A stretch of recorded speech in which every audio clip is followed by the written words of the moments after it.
राधे राधे। कैसे हैं आप लोग? पूर्ण विश्वास है आप लोग बहुत ही कुशल मंगल होंगे और उतने ही कुशल मंगल ढंग से आपका दिन भी चल रहा होगा। देखिए, लंबा सफ़र है। वक्ता बनने की जो दौड़ है ये बहुत लंबी है और बहुत सारी बाधाएं भी आएंगी। उन बाधाओं को पार करते हुए आप लोगों को आगे बढ़ना है। पढ़ाई रुकनी नहीं चाहिए, कितनी भी समस्या आए पढ़ाई अपनी रुकनी नहीं चाहिए। आइए बढ़िया ढंग से आज की क्लास को प्रारंभ करते हैं। आपने एक शब्द अवश्य सुना होगा, वह शब्द है गुरुकुल। आपने इस शब्द को अवश्य सुना होगा। अगर घर में कोई बच्चा है, घर में कोई बच्चा है, यह बुरी संगत में पड़ जाता है, गलत आचरण इसको घेर लेते हैं, पढ़ाई में मन नहीं लगता, छोटा ही है तभी से इसको बीमारियां घेर ली हैं, गलत वीडियो देखने लगता है। तो आप लोगों में से बहुत लोग जो वैदिक चीज़ों से जुड़े हुए हैं, कथाएं करना अच्छा लगता है, कथाएं सुनना अच्छा लगता है, योग करना अच्छा लगता है, देखना अच्छा लगता है। अगर इन सभी विषयों से आपकी जानकारी है तो आप लोग अवश्य कहते होंगे कि जब बच्चा बिगड़ जाता है तो इसको क्या करो, गुरुकुल में डलवा दो। क्यों? क्योंकि गुरुकुल के जो नियम हैं, वो बच्चे को अवश्य सुधार देंगे और बच्चा जल्द ठीक हो जाएगा। आप लोग अवश्य कहते होंगे।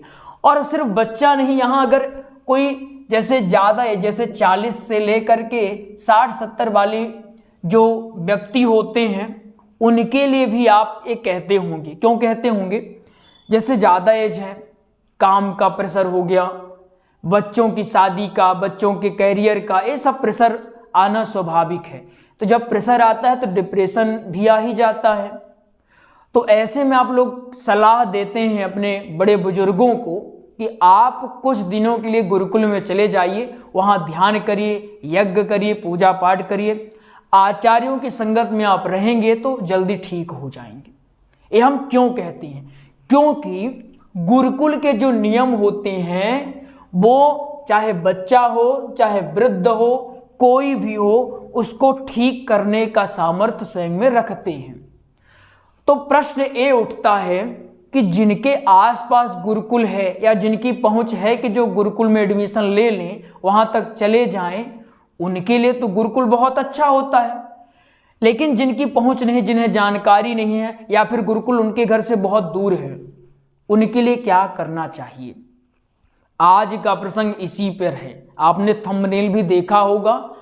आज हमें समझने वाले हैं कि घर में ही गुरुकुल कैसे बना सकते। तो आइए समझते हैं घर को गुरुकुल बनाने के लिए हमें क्या करना पड़ेगा और किन बातों का ध्यान रखना पड़ेगा।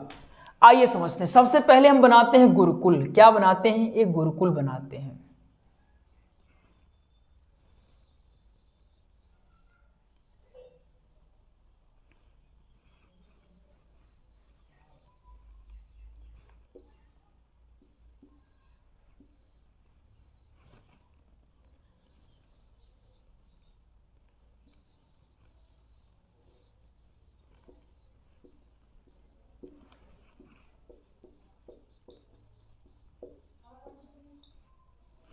एक क्या है? एक गुरुकुलम है। और एक क्या है? ये अपना घर है। घर, ठीक है ना? एक घर है और एक गुरुकुल है। हम पहले समझते हैं कि यहां कौन कौन सी चीजें होती हैं, उन्हीं को हम ला करके यहां रख देंगे। हमें ये पता चल जाएगा कि यहां क्या क्या किया जाता है, जिसकी वजह से इसे गुरुकुल कहते हैं। ठीक है ना? तो हम ये जान जाएंगे कि घर में गुरुकुल कैसे बना सकते हैं। गुरुकुल मुख्यतः 2 शब्दों से मिलकर बना है, गुरु धन कुल। अर्थात जहां पर गुरु का कुल हो। कौन हो? कुल हो। जहां पर गुरु का कुल मतलब क्या होता है? परिवार। अब यहां परिवार ये नहीं कि पत्नी हो, भाई हो, बहन हो, बच्चे हो। यहां परिवार से आशय यह नहीं है। यहां परिवार से आशय यह है कि यहाँ पर गुरु के जो है छात्र हों, गुरु के द्वारा नियुक्त आचार्य हों जो वेद का पठन पाठन करवाते हों, गायें हों, यहाँ आश्रम हो, आश्रम के पास पशु पक्षियों के लिए जल की व्यवस्था हो, पक्षियाँ वहाँ भ्रमण करते हों, यही एक गुरु के होते हैं परिवार, इसी को कहते हैं कुल। तो गुरु का कुल कौन है? आचार्य, छात्र, पशु पक्षियाँ, मुख्यतः गाय, इनको कहा जाता है गुरु का कुल। ठीक है ना, ये तो गुरु कुल का हम समझ लिए अर्थ। अब यहाँ क्या होता है जिसकी वजह से इसको कहते हैं गुरुकुल, वही चीजें हम यहाँ करने वाले हैं। सबसे मुख्य होता है नियम। क्या होता है? नियम। गुरुकुल में होता है नियम। अगर यहाँ भी हम कुछ नियम बनाएं और उनको लागू करना प्रारंभ कर देते हैं तो घर भी गुरुकुल बन जाएगा, कोई बहुत दुष्कर कार्य नहीं है। तो यहाँ होते हैं कुछ नियम। सबसे पहला नियम क्या होता है? एक होते हैं आचार्य या गुरु, एक होते हैं आचार्य। ये आचार्य क्या करते हैं? नियम बनाते हैं और नियम का पालन करवाते हैं, सारे छात्रों की देख रेख करते हैं, क्या कमी हो रही है सुधार करते हैं, कहाँ पर अच्छा हो रहा है उसको और अच्छा कैसे किया जा सकता है, इसकी करते हैं देख रेख। घर में भी अगर हम ऐसे ही काम करें, यहाँ घर के जो मुखिया हैं, घर के जो मुखिया हैं, अगर वो भी यह कार्य करना प्रारंभ कर देते हैं, घर में नियम बना दें, उन नियमों का पालन करवाएं, तो घर भी आसानी से गुरुकुल बन सकता है। ठीक है ना। तो सबसे पहला क्या करना है? जब आपने विचार कर लिया अपने को गुरुकुल बनाना है, तो सबसे पहला काम क्या है? जैसे यहाँ आचार्य होते हैं वैसे यहाँ होते हैं मुखिया। यहाँ आचार्य, यहाँ मुखिया। मुखिया का काम क्या होगा? घर में नियम कायदा कानून बनाए। कोई बच्चा बुरी संगत में फंस रहा हो तो उसको देखें, उसको समझाएं, जिस तरह से वो समझे उस तरह से समझाएं और उसको गलत संगत से बाहर निकालें। ठीक है ना। तो पहला है। दूसरा है जगना। यहाँ का नियम होता है, गुरुकुलों का नियम होता है प्रातःकालीन ही जग जाना। यहाँ भी अगर लागू कर देते हैं जगना, कि अपने को नियम अपना है, ये मुखिया ने लागू किया, मुखिया ने ही नियम लागू किया। जैसे यहाँ आचार्य जी ने लागू किया, यहाँ घर के मुखिया ने लागू किया कि सुबह 4 बजे जगना है और जो नहीं जगे तो उसका सुबह का नाश्ता खल्लास कर दो, सुबह उसको नाश्ता मिलेगा ही नहीं। एक करने हैं नियम। तीसरा इसमें क्या है? यहाँ क्या होता है? व्यायाम होता है। जगने के बाद सब जो छात्र होते हैं आचार्यों को प्रणाम करते हैं, एक दूसरे से गले मिलते हैं, उसके बाद चले जाते हैं व्यायाम करने। यहाँ भी नियम आप बना दीजिए व्यायाम का। किसका? व्यायाम का। यहाँ व्यायाम हो रहा है, यहाँ व्यायाम होगा। इससे फायदा क्या होगा? सुबह जगने से कितना फायदा होता है ये शायद बताने की आवश्यकता है। व्यायाम करने से शरीर कैसा रहता है? एनर्जेटिक रहता है, ऊर्जा, पूरे दिन ऊर्जावान हम रहते हैं। ठीक है ना। तो व्यायाम का क्या महत्ता है, जगने की क्या महत्ता है, शायद ही बताने की आवश्यकता है। गुरुकुल वालों को आप देखते होंगे ये एनर्जी से रहते हैं, उनसे आप कभी भी मिलेंगे, सोकर भी उठे लगेगा नहीं सोकर उठे, ऊर्जावान रहते हैं सदैव। क्यों? क्योंकि उनका एक शेड्यूल फिक्स होता है और उसी शेड्यूल में वो काम करते हैं, इसलिए वो ऊर्जावान रहते हैं।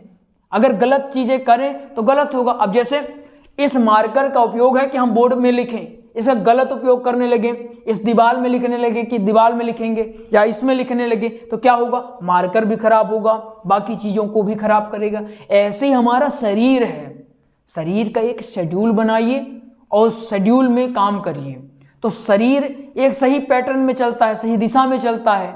तो क्या करना है आपको? व्यायाम का यहाँ नियम बना दो, व्यायाम अपने को करना है। इसके बाद क्या करना है? पूजा पाठ या ध्यान। पूजा पाठ। अब यहाँ कुछ लोग कहें गुरुजी हम तो पूजा करते नहीं, हम नास्तिक है तो हम क्या करेंगे? नास्तिक है तो ध्यान कर लीजिएगा, लेकिन जो पूजा पाठ करते हैं वो पूजा पाठ करेंगे। अब पूजा पाठ करने से क्या होता है? पूजा पाठ करने से हमारे अंदर सकारात्मक ऊर्जा प्रवाहित होती है, हमारा मन पवित्र रहता है। जो लगातार चिड़चिड़ाते रहते हैं, गुस्सा आती है, उन्हें पूजा पाठ तो अवश्य करनी चाहिए। इसके बाद आप यहाँ फिक्स होता है, गुरुकुलों में फिक्स होता है ब्रेकफास्ट का, कि अपने को ब्रेकफास्ट कब करना है, यहाँ भी फिक्स कर दीजिए। अब गुरुकुल में एक चीज होती है, अगर ब्रेकफास्ट का फिक्स है कि ब्रेकफास्ट 8 बजे करना है, कोई लेट हो गया तो उसको फिर उस दिन नाश्ता नहीं मिलता है। कोई सुबह नहीं जगा, लेट हो गया तो उसको सजा तो मिलेगी ही, उसको भोजन भी नहीं मिलेगा कि भाई तुमको आज खाना नहीं मिलने वाला है। कोई अगर व्यायाम करने नहीं आया है तो उस दिन उसको 12 किलोमीटर खूब चक्कर लगवाया जाएगा, उसको बोला जाएगा कि तुम्हें आज नाश्ता नहीं मिलने वाला है। जो नियम तोड़ेगा उसके लिए कुछ कठोर सजाएं भी निर्धारित की जाती हैं। जैसे आप भी कर लीजिएगा कि भैया तुमको इतने बजे जगना है, पूजा करना है, ध्यान करना है, व्यायाम करना है, स्वाध्याय करना है, नाश्ता करने आ जाना है। तोड़ोगे नियम तो भाई तुम देखना तुम्हारे साथ क्या होगा।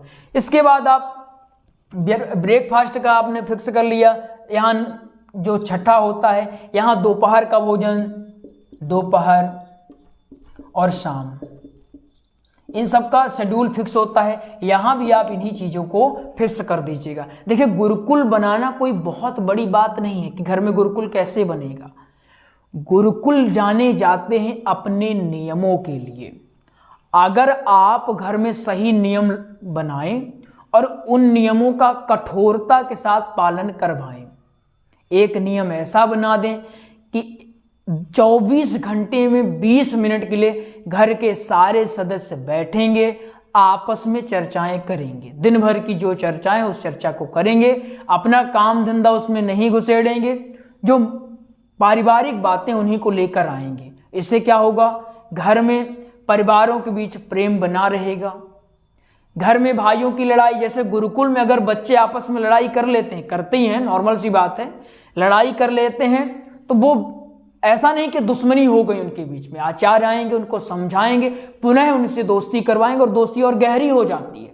यही आपको घर में भी कर लेना चाहिए। घर में क्या करना है आपको, भाइयों की लड़ाई हो गई तो ऐसा नहीं कि मुखिया चुप बैठा है।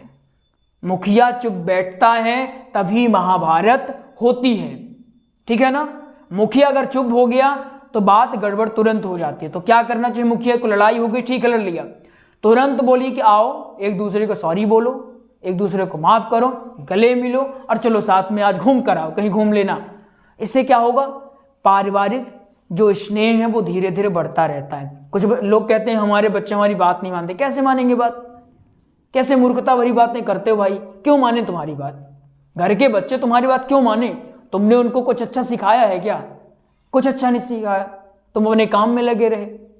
घर कहते हैं हमारे बच्चे बिगड़ गए हैं, लड़का दिन भर चैट करता रहता है, लड़की दिन भर चैट करती रहती। भाई तुम नजर नहीं रखोगे, उनको रोकोगे नहीं, टोकोगे नहीं, तो वो तो उन्हें पता ही नहीं, उनको तो लग रहा है कि हमारे माँ बाप टोक नहीं रहे, कुछ कह नहीं रहे, मतलब ये अच्छा काम होगा।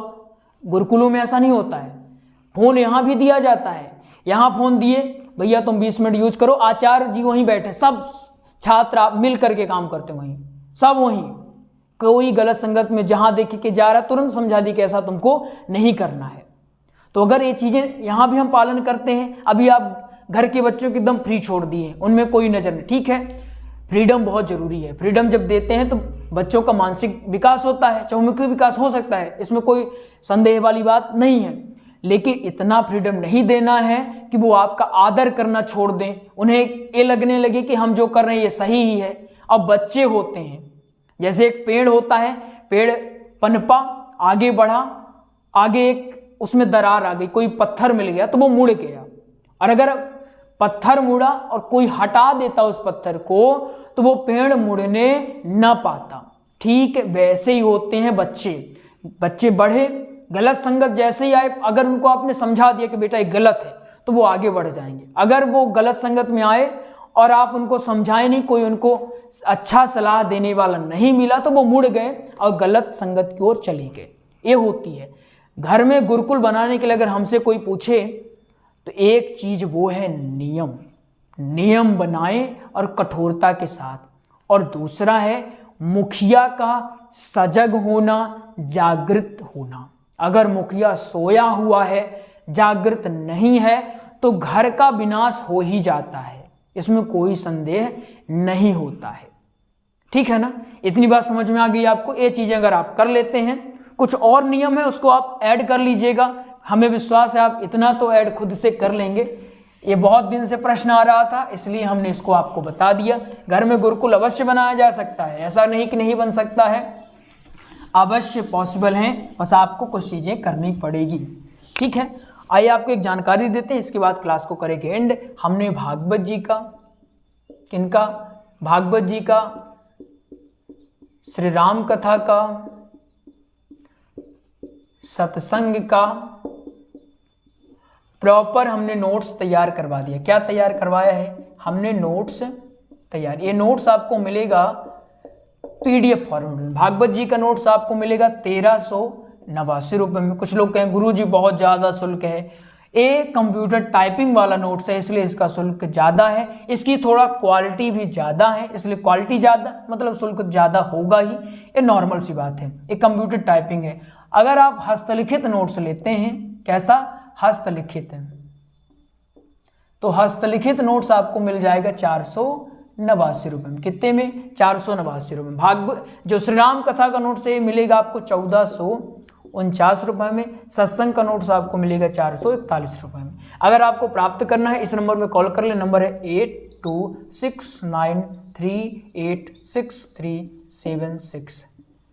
एक चीज़ आप लोगों ने हमसे बहुत दिन से कही, गुरुजी भागवत के श्लोक पढ़ना थोड़ा कठिन हो रहा है, समझ ही नहीं आ रहा है कि इसको कैसे बोलना है, कैसे पढ़ना, अक्षर बहुत टफ हो रहे हैं।